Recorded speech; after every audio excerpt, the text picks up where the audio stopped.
Hello everyone, Namo Vah Mitrani. I present to you all Mathaesthetics, Ganita Ramanyakam. I am Dr. Shubham Jaiswal, Vidyavachaspatish Shubhajayas Palaha. Let's begin our journey.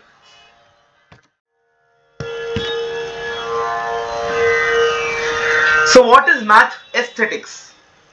It is a compound word formed by two words, math plus aesthetics. Math is just a short form of mathematics, which is the abstract representational system studying numbers, shapes, structures, quantitative change, and relationships between them. Mathematics descends from the ancient Greek word mathematikos, which meant on the matter of that which is learned, fond of learning. Yeah, fond of learning. So mathematics is all about learning. Mathema means knowledge, study, learning.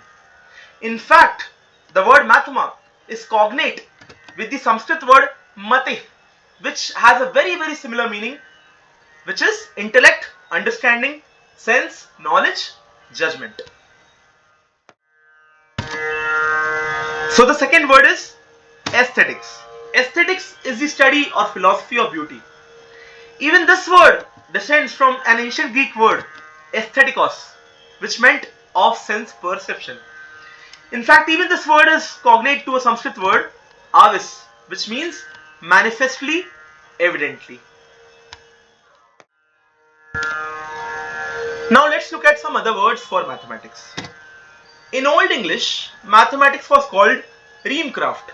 So ream is a word for number or count, and craft is just craft. So mathematics was simply called numbercraft or countcraft, which can be translated as Ankashilpam in Sanskrit. But if you observe, the ancient Sanskrit word Ganitam has a very similar flavor to reamcraft. Ganitam meant the science of computation, reckoning, study, practice. And Ganitam derives from the root word Gan, which meant to count, to number, to enumerate, calculate, compute, reckon, to estimate, to consider, think, lot of meanings. And if you observe, along with the meanings of computation, reckoning, enumeration, it also has the meaning of study. So this is very similar to the meaning of mathema, which was learning, understanding. And practice is another unique feature of this word, which is actually what mathematics is all about. You practice more, you become better in mathematics. So as you see, the word encapsulates a lot of meaning within itself. And finally, Ganita Shastram. When you add the word Shastra, when you do the samasa, you get the meaning of mathematical knowledge, mathematical science, the whole body of teaching on mathematics, mathematical theory. This is how different cultures perceive mathematics.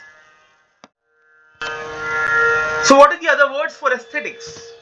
In ancient Sanskrit, rasa is the word majorly used in this context. Rasa Shastram is the theory of rasa. Rasa literally means flavor, but it also means beauty, sentiment, essence. Rasa, the concept of rasa was integral to all the art forms which developed in India. Other words for aesthetics, because aesthetics is also the study and philosophy of beauty, can be Ramanyakam, which means beauty, charm, Saundaryam, which means beauty, elegance, and the Shastra around it, Saundarya Shastra. This is how Mathaesthetics, Ganita Ramanyakam, makes sense, and this is what we will be dealing with. We will be dealing with mathematics and the aesthetics of that. So what are numbers? A number is an abstract entity used to describe quantity. The word number descends from Latin numerus, which means number. The ancient Sanskrit word for number is Sankhya, which also means enumeration, reckoning, and also reason, understanding, intellect. There's another word in Sanskrit, Ankaha, which means number, numerical figure, mark, sign. So as you observe, the word Sankhya and the word Ankaha, these two words throw light on different aspects of the concept of number. So what are the very first numbers that we encounter in nature? Natural numbers. Prakrita Sankhya, that we encounter in Prakriti, nature.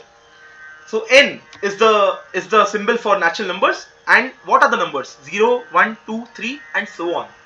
These are the natural numbers that we encounter. The next set of numbers that we encounter in mathematics is integers. The integers. Purna Sankhya. Since integers are called Zahl in German, therefore Z is the notation, and it comprises of the numbers 0, plus or minus 1, plus or minus 2, plus or minus 3, and so on. So in Latin, the word integer means whole. That's why Purna Sankhya, whole numbers. Also, the positive integers are called Dhana Purna Sankhya, because in Sanskrita, Dhana is wealth, also means positive sign or quantity plus. So something that we possess. So that is Dhana. So that is positive. And negative integers is called Rina Purna Sankhya, because Rinam is debt. Negative sign or quantity minus. Rinam is debt that we have to give somebody else, that we don't possess. We have to give to somebody else. So that is like negative, minus. So this is the intuition for positive numbers and negative numbers. One is like the wealth that we possess, and one is like the debt that we need to pay. So the next set of numbers that we encounter is rational numbers. Rational numbers are those numbers which are expressible as ratios or fractions of integers. Parimeya Sankhya.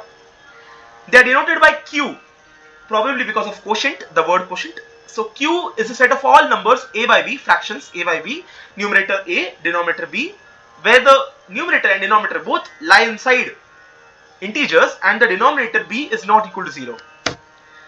The Latin word ratio means reason, calculation, and the Latin word fractio means breaking, fragmenting. This is from where the words ratio and fraction derive their sense. The Sanskrit word for rational numbers, Parimeya Sankhya, derives from Parimeya. So Parimeya means limited, calculable. Why such a word? Because when you represent rational numbers in decimal representation, then they are either terminating, Santa, they reach an end, they reach an Anta. So Santa, or they are non-terminating, Asanta, not terminating, but repeating. They repeat. The decimal representation repeats. So because of this reason, it is in a way Parimeya, limited, calculable. So that is the reason to call it Parimeya Sankhya. The one important property of rational numbers over integers is this. For every rational number, m, which is not equal to 0, we have that 1 by m is also lying inside q. That means if m is a rational number and it is not 0, then 1 by m, its inverse, is also a rational number. The rational numbers have many important properties significant to our discussion, and if we focus only on those arithmetic properties, then what we arrive at is the abstract notion of fields. So what is a field? A field, kshetram, is a set F together with two operations, sankriya. One of the operations is called addition, yogaha, where two things come together. And the other operation is called multiplication, where two things get multiplied, gunanam. Now what we demand is that the field, the set, and the operations satisfy all the 7 properties. Like the first property, where we demand that if two elements A and B are inside F, then their sum is also inside F, their product is also inside F. Similarly, we have other properties. You can check that rational numbers Q satisfy all the 7 properties. But one thing you can note that the properties 1, 2, 3, 4 are also satisfied by natural numbers. But natural numbers fail in properties number 5 and 6. And if you look at integers, then integers satisfy the properties 1, 2, 3, 4, 5. All the 5 properties, but they fail for the 6th property. And rational numbers satisfy all the 7 properties. So this is the notion of fields that we will use further. The next topic of our discussion is polynomial equations, Bahupada Samikaranam. The word polynomial, the part poly in that, derives from the ancient Greek word polis, which means many. So polynomial means which has many terms. On the other hand, monomial means which has just one term, one power. Similarly, Sanskrit, bahu means many. So bahupada means many terms, and sama means equal. So samikaranam means equation. So what is a polynomial equation? Polynomial equation in one variable. So variable is what varies, chara, and it is unknown, avyakta. So it is an equation of this form: an x raised to n plus an minus 1 x raised to n minus 1 so on till a2 x square plus a1 x plus a0 equal to 0. And all these ai's are lying inside one field. The field can very well be rational numbers, as we have discussed earlier. So all these coefficients are lying inside f, and the first coefficient an, the highest coefficient, is not equal to 0. So whenever it is not equal to 0, that n is called the degree of the polynomial equation, ghatah. And what do we want from this equation? This is an equation which has numbers as coefficients, gunanka, the numbers which multiply with it, guna anka, gunanka. We want to solve this equation. That is our major aim. And how do we want to solve it? We want to solve for x, which is avyakta, unknown, in terms of these coefficients. So that is our aim, solving for variable x in terms of coefficients. So let's see how we can do that. Solving solvable equations. So let's begin with the easiest, simplest case of polynomial equations, which is linear equations, Reikhika Samikaranam. So linear derives from Latin linearis, linea, which means line, and Reikhika derives from rekha, line. Why? Because a degree 1 polynomial equation, which is linear equation, is simply ax plus b equal to 0, and geometrically ax plus b represents a line. That's why it is called linear equation. And solving this is very, very simple. Just by using the properties of the field, we can take b on that side and it becomes minus b, and we can divide by a, the inverse comes on that side, which is minus b by a. So that is a single root, moolam, which is the root of the equation. Let's proceed to the next case. Quadratic equations, Dvighat Samikaranam. This is simply the case of degree 2 polynomial equation. So the highest power, highest degree is 2. In Latin, quadratus, from which the word quadratic derives, means square.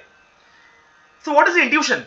If you observe the geometrical figure square, its area is just length power to 2, length squared.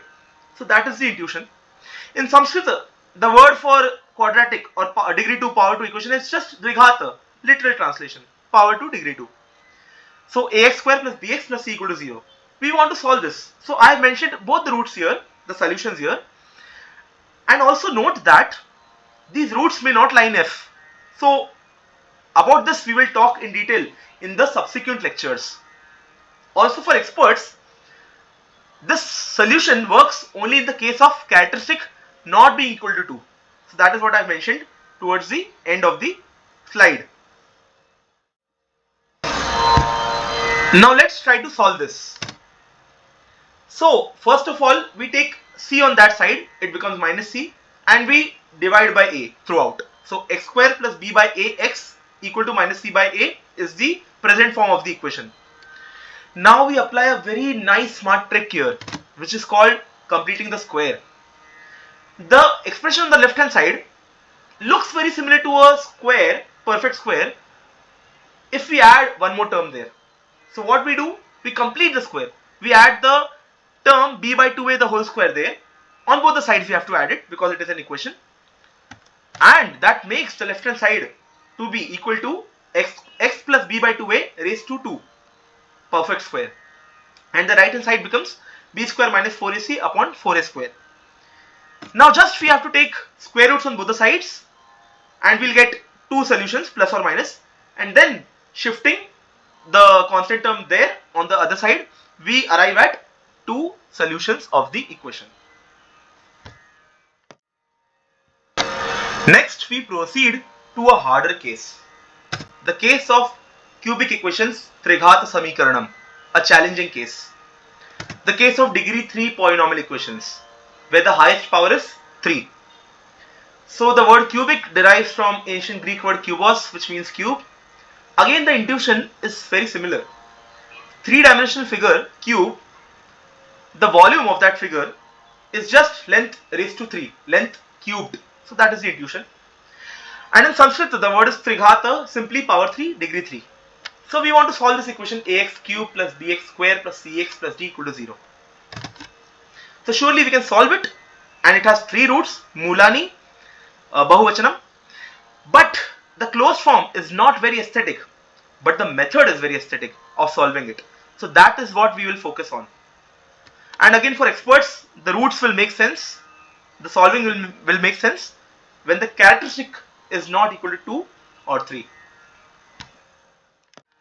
Okay, so let's see the solution. The solution involves very smart substitutions, change of variables. This was the challenging thing that mathematicians faced for centuries. So the first change of variable that we do, in the equation, the 3-degree equation, we have x. We replace x by t minus b by 3a. This smart change of variable, what does it do? It removes the t square term. It leads to a depressed cubic equation. That means a cubic equation which is not having the t square term. T cube plus pt plus q equal to 0.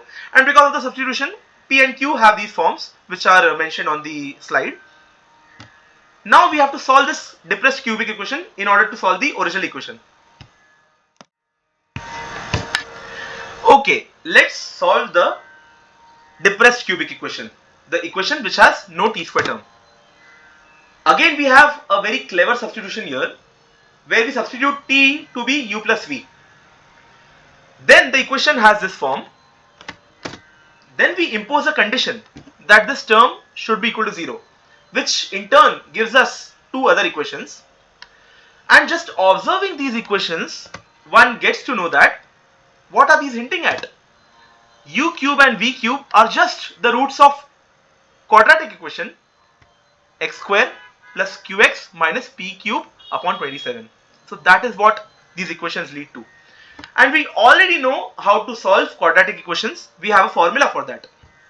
So suppose one of the roots is r, one of the roots is s. Then what are the roots that we want? We want u. So u will exactly be equal to r is to 1 by 3 or r is to 1 by 3 into omega, where omega is a primitive cube root of unity, or r is to 1 by 3 into omega square. So there are 3 possibilities for u. And v will be fixed by u because v is exactly equal to minus p upon 3u, and p is fixed. So once we have the 3 values of u, we have the 3 values of v, and then we calculate t, which is u plus v, which is just u minus p upon 3u. And once we have t, then going backwards, we have the value of x by substituting here. So this is how we solve the cubic equation, and the 3 roots are coming from the 3 values of u here. So that is the complete solution of cubic equations. So this brings us towards the end of the very first episode of Math Aesthetics. I would like to conclude this episode with one of my couplets, one of my Hindi dohas. The English interpretation is on the slide. I would be reciting the Hindi doha. गणिताभ्यासे मन मने गणितानंद समाय, गणित गुणों का हो गुणा गणक गण्य हो जाए. अस्माकं गणितोद्यानं सदा प्रफुल्लं भवतु. नमो वः.